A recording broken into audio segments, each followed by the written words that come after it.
പമ്പയിൽ 3 മണിക്ക് എത്തിയതാ.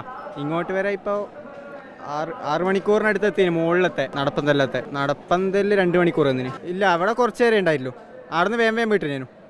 പിന്നെ ഇവിടെ ഈ നടപ്പന്തലിലാണ് പിടിച്ച് നിർത്തിയത്. 2 மணிக்கூர். ரஷ் வந்து கொஞ்சம் இன்றைக்கி கொஞ்சம் அதிகமாக தான் இருக்குது. கொஞ்சம் இடத்துல அடிச்சு விடுறாங்க. அது வந்து சின்ன குழந்தைங்களை வச்சுக்கிறது கொஞ்சம் கஷ்டமாக இருக்குது.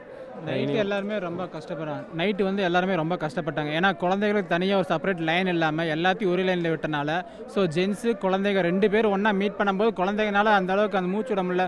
ரொம்ப ப்ராப்ளம்ஸ் வந்து அவங்க ஃபேஸ் பண்ணுறாங்க. ஸோ இது கண்டிப்பாக ஒரு ஆக்ஷன் எடுத்து தான் ஆகணும். ஏன்னு கேட்டிங்கன்னா நம்மளாம் ஓகே நின்றுக்கலாம். இந்த குழந்தை வந்து லைனில் நிற்க சொன்னால் எப்படி நிற்கும் அந்த குழந்தை? நிறையா குழந்தைங்க நான் பார்த்துட்டேன். எல்லாமே வெளியே படுத்திருக்காங்க. அவங்க படுத்துருக்க பார்த்தீங்கன்னா நல்ல பிளேஸில் இல்லை, நம்ம போகிற இடத்துலையே படுத்திருக்காங்க. ஸோ அவங்களுக்கு அது ரொம்ப கஷ்டம். அவங்க கூப்பிட்டு வர அவங்க அப்பா அம்மா ரொம்ப கஷ்டப்படுறாங்க. ஸோ இந்த இது இருந்தது அப்படின்னா நெக்ஸ்ட் இயர் கண்டிப்பாக அவங்க கூப்பிட்டு வர மாட்டாங்க. குழந்தைங்களெல்லாம் குழந்தைய கூப்பிட்டு வரணும்னா ஒன்றும் பண்ண முடியாது அவங்களால.